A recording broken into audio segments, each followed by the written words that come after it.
کریم کے اندر اللہ رب العزت نے حضور علیہ السلام کی بے شمار خوبیوں کا اور ان گنت شانوں کا ذکر فرمایا ہے، اور آقا کریم علیہ السلام کی نسبت سے حضور علیہ السلام کی امت کا بھی نہ صرف ذکر کیا ہے بلکہ شان بیان فرمائی ہے، اور خیر امہ کا لقب اور ٹائٹل عطا فرمایا ہے۔ اس سے پہلے یہ ٹائٹل اور یہ لقب جو تھا وہ بنی اسرائیل کے پاس تھا۔ اللہ پاک نے فرمایا اے بنی اسرائیل، میں نے تمہیں فضیلت عطا فرمائی تمام جہان والوں پر، فضلتکم علی العالمین۔ لیکن جب امت محمدی آئی تو پھر اللہ رب العزت نے یہ ٹائٹل اور یہ لقب نبی کریم علیہ السلام کی نسبت اور غلامی کے صدقے سے یہ ٹائٹل امت مصطفیٰ کو عطا فرمایا، اور فرمایا کنتم خیر امہ، تم بہترین امت ہو۔ اچھا، ان کے لیے لفظ فضیلت کا عطا فرمایا، اور دو یعنی پہلے اس پارے کو اگر ہم دیکھیں، پارہ نمبر 1 ہے اور اس کا رکوع 4 اور 5، اس کے اندر 2 مرتبہ اللہ تعالیٰ نے یہ ذکر فرمایا ہے، بلکہ پھر آگے 14 رکوع کے اندر بھی یہ ذکر فرمایا ہے، یا بنی اسرائیل اذکروا نعمتی التی انعمت علیکم وانی فضلتکم علی العالمین۔ پھر فرمایا وَأَوْفُوا بِعَهْدِی أُوفِ بِعَهْدِکم وَإِیَّیَ فَارْہَبُونِ، یعنی اپنی نعمتوں کا ذکر اللہ پاک نے فرمایا۔ اور یہ فضیلت کا ذکر کیوں فرمایا؟ کیونکہ وہ قوم راہ راست کو چھوڑ کر جب بے راہ روی کا شکار ہوئی، جب اللہ تعالیٰ کے حکم کی مخالفت کی اور حکم عدولی کی، انبیاء کے طریق کو راستے کو چھوڑا، تو اللہ تعالیٰ نے اس وقت فرمایا اے بنی اسرائیل یاد کرو جو میں نے تمہارے اوپر نعمتیں عطا فرمائی تھی، اور میں نے تمہیں فضیلت عطا فرمائی تھی تمام جہان والوں پر۔ تو وہ یاد فرمانے کا کیوں فرمایا؟ اس لیے کہ تم میرے احسانات کو بھول چکے ہو۔ وہ جو تمہیں شانوں کا ایک پہاڑ عطا کیا تھا، تمہارے لیے بادلوں کا سایہ، من و سلوہ کا نزول، پہاڑوں سے چشمے جاری کا، فرمایا یہ نعمتیں یاد کرو، اتنی زیادہ میں نے تمہیں نعمتیں عطا فرمائی اور تم مجھے آج بھول گئے۔ تو جب وہ قوم بے راہ روی کا شکار ہوئی تو اس وقت اللہ پاک نے ان کو اپنی نعمتیں یاد کروائی۔ لیکن جب امت محمدیہ کی بات آئی، نبی پاک علیہ السلام کی امت کی بات آئی، تو کوئی نعمت نہیں کروائی، بلکہ یہ فرما دیا کہ مصطفیٰ کی غلامی میں جو جو آتا جائے گا وہ خیر امت کا ٹائٹل پاتا جائے گا، اس کو خیر امت کا لقب ملتا جائے گا، کنتم خیر امہ۔ لیکن اس کے بعد پھر فرمایا، اس کے بعد کیا فرمایا؟ اخرجت للناس، تمہیں بہترین امت اس لیے کہا ہے کہ تم لوگوں کی بھلائی کا سوچتے ہو، لوگوں کے لیے خیر خواہ ہو، لوگوں کی مشکلات کو کم کرتے ہو، ان کے دکھوں کا مداوع کرتے ہو، مصیبت کے اندر ان کے کام آتے ہو، اس لیے تم بہترین امت ہو۔ اب یہ بہترین امت کا جو ٹائٹل ملا ہے نا، یہ عبادت کی وجہ سے نہیں ملا، وہ عبادت کی وجہ سے جو درجات ہوتے ہیں وہ بلند ہوتے ہیں، درجات کے اندر بلندی آتی ہے، بندہ اللہ کے قرب کو حاصل کرتا ہے، اللہ کے قریب ہوتا ہے۔ لیکن بہترین امت کے اندر وہ ہر شخص وہ شامل ہے کہ جس نے کلمہ پڑھا اور نسبت مصطفیٰ کو مضبوط کر دیا، غلامی مصطفیٰ کے اندر آ گیا، حضور کے دامن سے وابستہ ہو گیا۔ اللہ تعالیٰ نے فرما دیا کنتم خیر امہ، تم بہترین امت ہو، تأمرون بالمعروف وتنہون عن المنکر۔ تم جب کسی یعنی کو دیکھتے ہو کہ وہ برے کام کے اندر ہے تو تم اس کو منع کرتے ہو، اور لوگوں کو کہتے ہو کہ اچھا کام کیا کرو، لوگوں کو حکم دیتے ہو، لوگوں کو موٹیویٹ کرتے ہو، لوگوں کے سامنے اپنا کریکٹر پیش کرتے ہو، اپنا کردار پیش کرتے ہو۔ تامرون بالمعروف، اس کا مطلب ہرگز یہ نہیں ہے کہ ممبر کے اوپر بیٹھ کر جو واعظ و نصیحت کرے گا صرف وہی جو ہے نا وہ اللہ کے دین کی تبلیغ کر رہا ہے، نہیں۔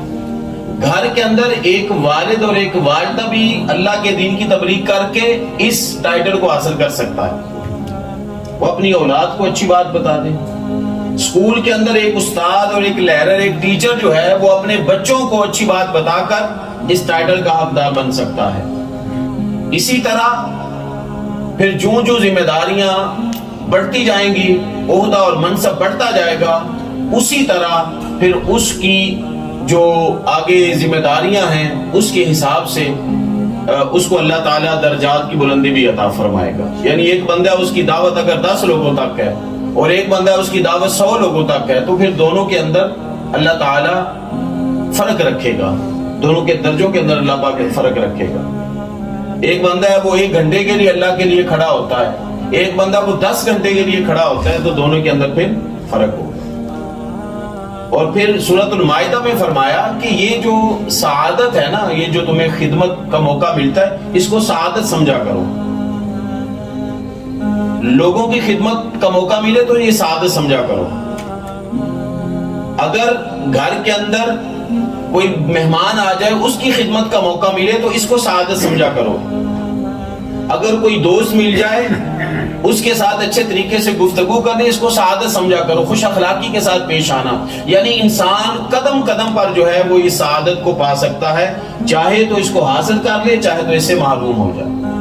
کیونکہ اکیلا انسان آئسولیٹ تو نہیں اپنے آپ کو انسان کر سکتا نا ساری زندگی کے لیے, یا وہ گھر میں ہے یا باہر یاروں دوستوں کے اندر ہے یا اپنے جاب کے اندر ہے, بزنس کے اوپر ہے. تو انسان قدم قدم پر جو ہے وہ اس کار خیر کا حصہ بن سکتا ہے. تو اس لیے اللہ پاک نے سورۃ المائدہ میں فرمایا یا ایھا الذین آمنو, ایمان والوں کو خطاب کیا. پہلے فرمایا تم بہترین امت ہو, کیونکہ تمہاری ذمہ داریاں یہ ہیں کہ تم نے ہمیشہ اچھا کام کرنا ہے اور اچھائی کے لیے لوگوں کو انوائٹ کرنا ہے, دعوت دینی ہے, اور نہ خود برا کام کرنا ہے اور نہ ہی برائی کو اسسٹ کرنا ہے, اس کا تعاون کرنا ہے. فرمایا وتعاونوا علی البر والتقوی ولا تعاونوا علی الاثم والعدوان. تعاون کرنا ہے تو اچھے کاموں میں کرنا ہے, اور اگر تعاون نہیں کرنا تو برے کاموں میں تعاون نہیں کرنا, جو گناہ کے کام ہیں, جو زیادتی کے کام ہیں. دیکھیں یہاں پر جب تعاون کی بات آئی تو 2 لفظ فرمائے, وتعاونوا علی البر والتقوی, بر علیحدہ اور تقوی علیحدہ. اور جب تعاون نہ کرنے کی بات آئی تو فرمایا ولا تعاونوا علی الاثم والعدوان. یہاں پر بھی 2 لفظ فرمائے, ایک اسم کہتے ہیں گناہ کو, سے کے ساتھ ہو تو سین کے ساتھ ہو تو وہ اسم نام ہوتا ہے, ٹھیک ہے عربی میں, تو سے کے ساتھ فرمایا ولا تعاونوا علی الاثم والعدوان. اسم گناہ کو کہتے ہیں اور عدوان زیادتی کو کہتے ہیں. فرمایا نہ تم نے خود گناہ کرنا ہے اور نہ ہی کسی گناہ کے اندر شریک ہونا ہے, نہ ہی زیادتی کے کاموں میں تم نے کسی کی مدد کرنی ہے, نہ ہی کسی کے اوپر ظلم کرنا ہے. تو تعاون یہ ہے نیکی کے کاموں میں, تقوی کے کاموں میں, خیر کے کاموں میں, بھلائی کے کاموں میں. اگر تم دیکھو کہ کوئی شخص اچھا کام کر رہا ہے تو اس کے ساتھ مل جاؤ, یہ اللہ کا حکم. وتعاونوا علی البر, نیکی کے کاموں میں ایک دوسرے کا ساتھ دو. اور پھر فرمایا کہ اگر تم مرتد ہو جاؤ گے, یعنی دین سے پھر جاؤ گے, منہ موڑ لو گے, سورۃ المائدہ میں فرمایا یا ایھا الذین آمنوا من یرتد منکم عن دینہ, کہ اے ایمان والو تم میں سے جو شخص اپنے دین سے پھر جائے گا, اپنے دین سے منہ موڑ لے گا, مرتد ہو جائے گا, فسوف یأتی اللہ بقوم, تو اللہ تعالیٰ ایک ایسی قوم کو لے کر آئے گا, ایک ایسی جماعت کو لے کر آئے گا, ایسے لوگوں کو لے کر آئے گا. فسوف یأتی اللہ بقوم یحبهم ویحبونہ, وہ ایسے خوش بخت لوگ ہوں گے کہ جو اللہ سے محبت کریں گے اور اللہ بھی ان سے محبت فرمائے گا. ایسے خوش نصیب ہوں گے. اور پھر اگلی جو خوبی بیان فرمائی ہے نا ایسے لوگوں کی, وہ کیا فرمایا, اذلۃ علی المؤمنین عزۃ علی الکافرین. 2 خوبیاں ان کی بیان فرمائی. کیا کہتا ہے, رزم حق و باطل ہو تو فولاد ہے مومن. یعنی جب حق و باطل کا مارک آتا ہے نا تو پھر مومن فولاد بن جاتا ہے, سیسا پلائی ہوئی دیوار بن جاتا ہے. رحماء بینہم, لیکن جب آپس کے یعنی ایمان والوں کے ساتھ بیٹھتا ہے, اٹھتا بیٹھتا ہے, نبی پاک علیہ الصلوۃ والسلام کی امت کے اندر بیٹھتا ہے, تو پھر رحماء بینہم, پھر آپس میں ایک دوسرے کے لیے کائنڈ ہوتا ہے, نرم دل ہوتا ہے, شفیق ہوتا ہے, مہربان ہوتا ہے. یعنی دلوں کے اندر اپنے مسلمان بھائیوں کے لیے کوڑ نہیں رکھتا, حسد اور کینہ اور بغض اور نفرت اور عداوت اور دشمنی اس طرح کے جذبات نہیں رکھتا. یہ اللہ نے ایمان والوں کی صفتیں قرآن میں بیان فرمائی. اور سورۃ المائدہ میں اسی بات کو فرمایا اذلۃ علی المؤمنین, وہ لوگ ایسے ہوں گے جن کو اللہ مرتد کی جگہ پر لے کر آئے گا، یعنی وہ شخص جو اپنے دین سے پھر جائے گا، یعنی اللہ کے دین کو ایکسپٹ نہیں کرے گا، نبی پاک علیہ الصلوۃ والسلام کی غلامی کو حضور کی امت کے اندر رہنا پسند نہیں کرے گا، یہ جو بدبخت قادیانی ہے، ٹھیک ہے، یہ پتہ نہیں کس وہم کے اندر، کس گمان کے اندر، کس ظام کے اندر مبتلا ہے۔ اللہ فرما رہا ہے کہ تم دھتکارے ہوئے لوگ ہو، بدبخت ترین لوگ ہو کہ تمہیں اتنا خوبصورت دین عطا کیا، نسبت مصطفیٰ والا تمہیں ایک مضبوطی والا تعلق فراہم کیا، تمہیں خیر امت کے اندر اللہ بلا رہا ہے اور تم بدبختی کی انتہا کو چھو رہے ہو۔ اور پھر اللہ پاک نے اس لیے فرمایا من یرتد منکم عن دینہ، جو اپنے دین کو چھوڑ دے گا، کلمہ پڑھتا ہے نبی پاک علیہ الصلوۃ والسلام والا، لیکن مراد بدبخت کسی اور کو لیتا ہے۔ اللہ پاک نے کیا فرمایا فسوف یأتی اللہ بقوم، اللہ تو لوگوں کا محتاج نہیں ہے، اللہ تو بندوں کا محتاج نہیں ہے، اللہ کا دین تو بندوں کا محتاج نہیں ہے۔ یہ دین ہمیشہ غالب ہونے کے لیے آیا ہے اور غالب ہو کر رہے گا انشاءاللہ۔ حضور علیہ الصلوۃ والسلام کی بعثت کا مقصد بھی یہی ہے۔ اللہ پاک نے کیا فرمایا لیظہرہ علی الدین کلہ، اے نبی ہم نے آپ کو مبعوث فرمایا، اس دنیا کے اندر بھیجا، کائنات کو منور کرنے کے لیے بھیجا، کائنات کو روشنیاں عطا کرنے کے لیے بھیجا، کائنات کو جگمگ کرنے کے لیے بھیجا، آپ کو اس لیے دنیا کے اندر بھیجا ہے تاکہ آپ کے وجود مسعود سے، آپ کے جسم مبارکہ سے، آپ کا جسم اتنا نور والا ہے، اتنا منور ہے، اتنا روشن ہے آپ کا جسم مبارکہ کہ جب آپ کا جسم اس دنیا کے اندر آئے گا تو کائنات کی ساری تاریکیاں ختم ہو جائیں گی۔ یریدون لیطفئوا نور اللہ بافواہہم، اس لیے اللہ پاک نے قرآن میں فرمایا کہ وہ لوگ جو ہے نا، جو دشمن ہے اسلام کے اور دین کے، وہ چاہتے ہیں کہ اللہ کے نور کو بجھا دیا جائے۔ یریدون لیطفئوا نور اللہ، وہ چاہتے ہیں کہ اللہ کے نور کو بجھا دیا جائے، لیکن اللہ کیا فرماتا ہے؟ اللہ فرماتا ہے واللہ متم نورہ، اللہ اپنے نور کو مکمل کر کے چھوڑے گا، یعنی اللہ اپنے نور کو غالب کر کے چھوڑے گا۔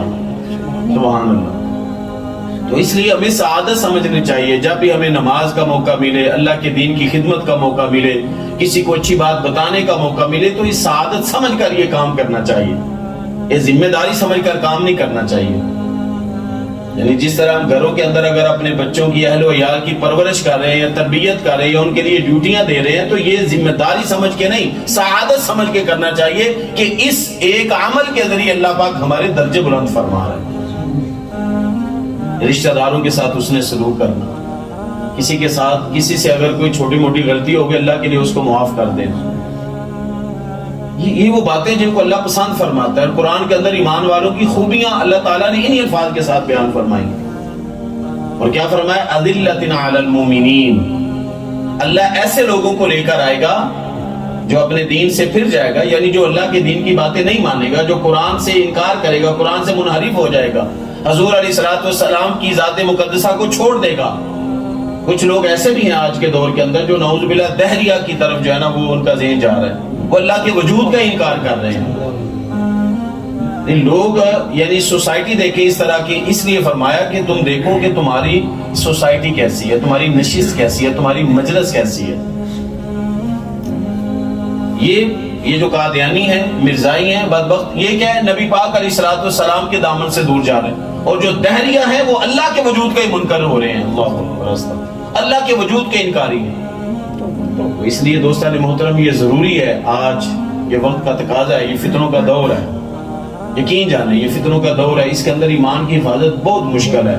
میں نے پچھلے جمعہ بھی عرض کیا تھا کہ ہمارے ایمان کی حفاظت کا واحد ذریعہ جو ہے نا وہ نسبت مصطفیٰ صلی اللہ علیہ وسلم، حضور کے ساتھ تعلق جتنا مضبوط ہوگا، جتنا پختہ ہوگا، اللہ کے دین کے ساتھ، اللہ کی رحمت کے ساتھ، اللہ کے کرم اور اللہ کے فضل کے ساتھ، اتنا ہی ہمارا معاملہ بہتر ہوگا، کیونکہ مرکز و محور ذات مصطفیٰ ہے۔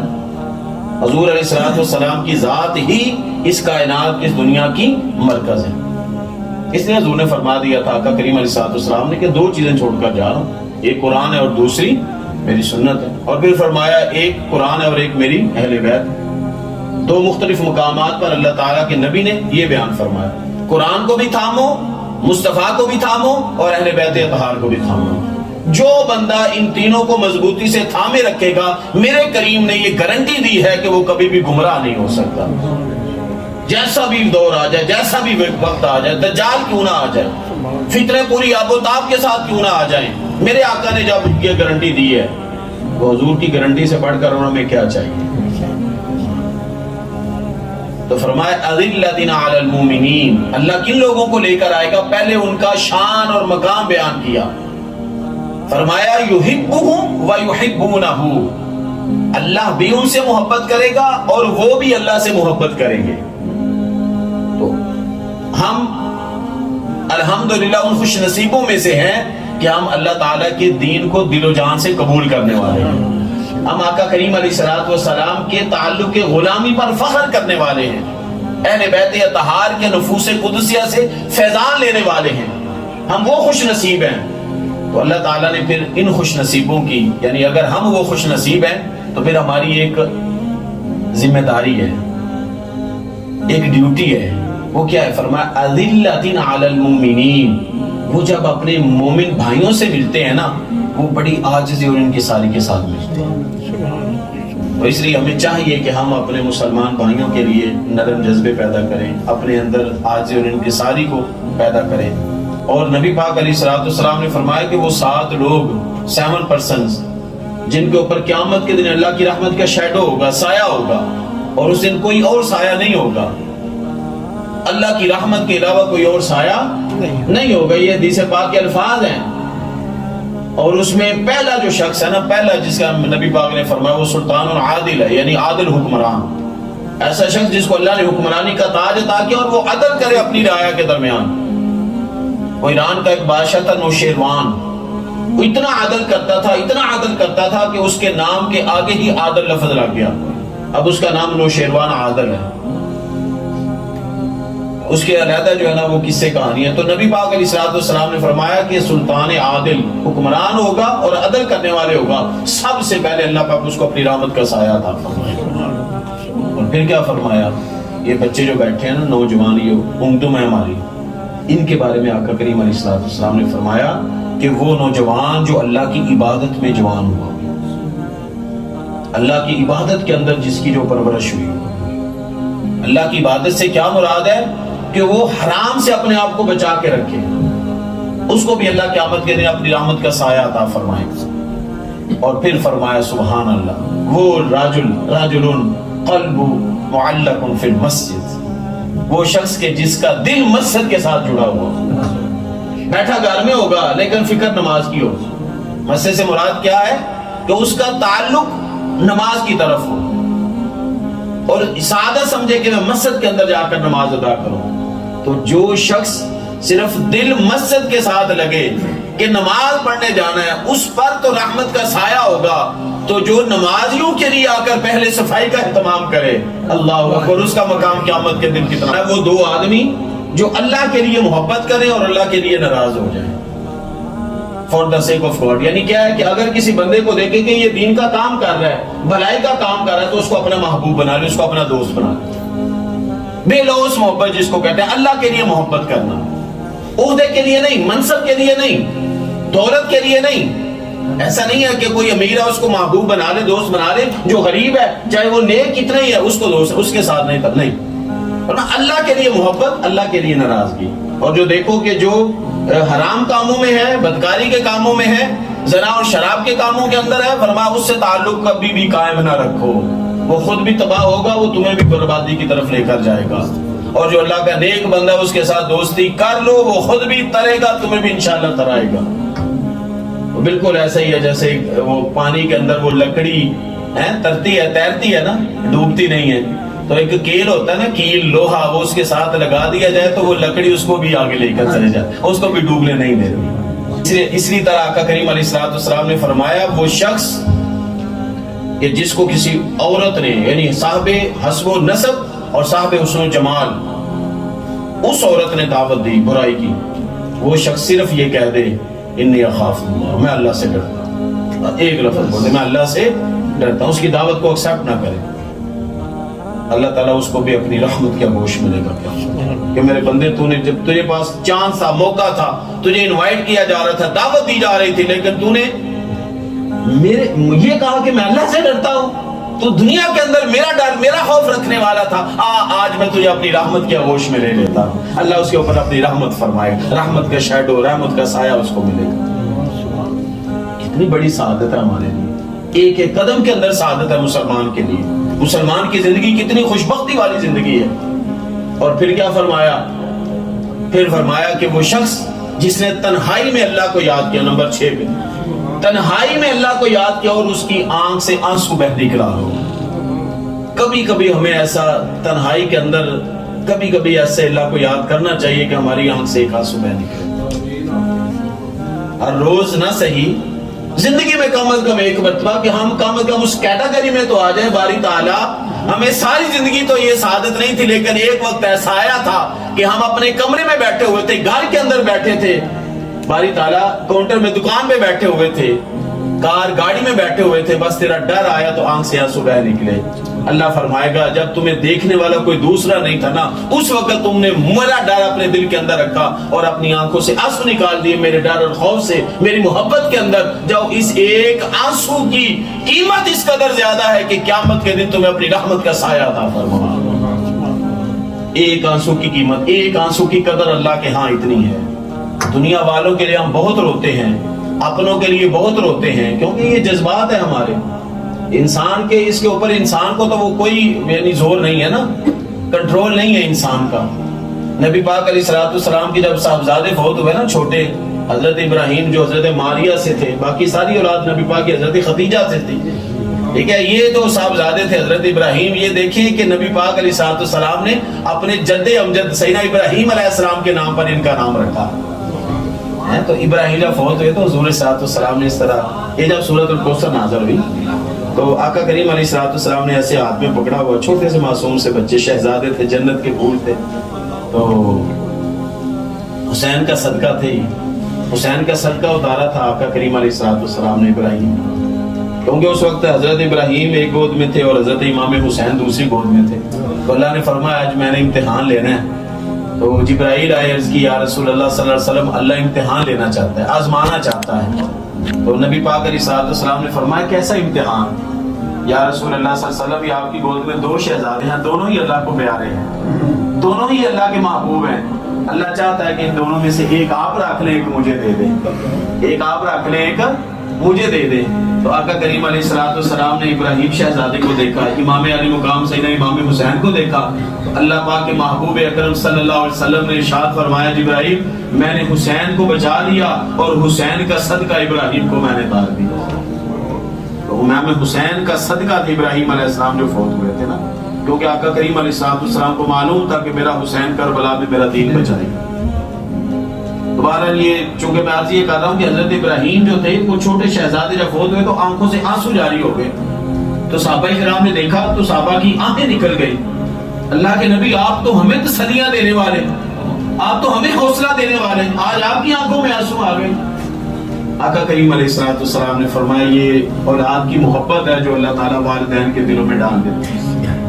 لیکن فرمایا میری زبان سے کبھی کوئی ایسا لفظ نہیں سنو گے جو اللہ کی مشیت کے خلاف ہو, جو اللہ کی رضا کے خلاف ہوگا.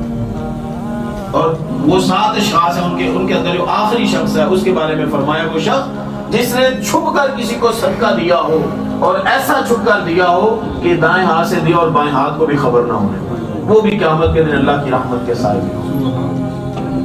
دوستان محترم, یہ 7 طرح کے جو لوگ ہیں کوشش کرنی چاہیے کہ ہمیں زیادہ سے زیادہ یہ سعادت نصیب ہو جائے. جن کی جوانی گزر گئی ہے وہ کم از کم دوسری, تیسری, چوتھی جو ہے کیٹیگری اس کے اندر آ سکتے ہیں. جو بھی جوان ہے وہ دوسری کیٹیگری میں, یعنی انسان مرتے دم تک اللہ کی رحمت کو حاصل کر سکتا ہے. بستر مرگ پر ہی کیوں نہیں ہے, پھر بھی اگر وہ چاہے تو اللہ کی رحمت کو حاصل کر سکتا ہے. بس شرط یہ ہے کہ وہ اللہ کی رحمت سے کبھی مایوس نہ ہو, اللہ کی رحمت سے ہمیشہ امید ہو. جو اللہ کی رحمت سے امید رکھتا ہے اللہ تعالیٰ اس کے اوپر کرم فرماتا ہے, فضل فرماتا ہے.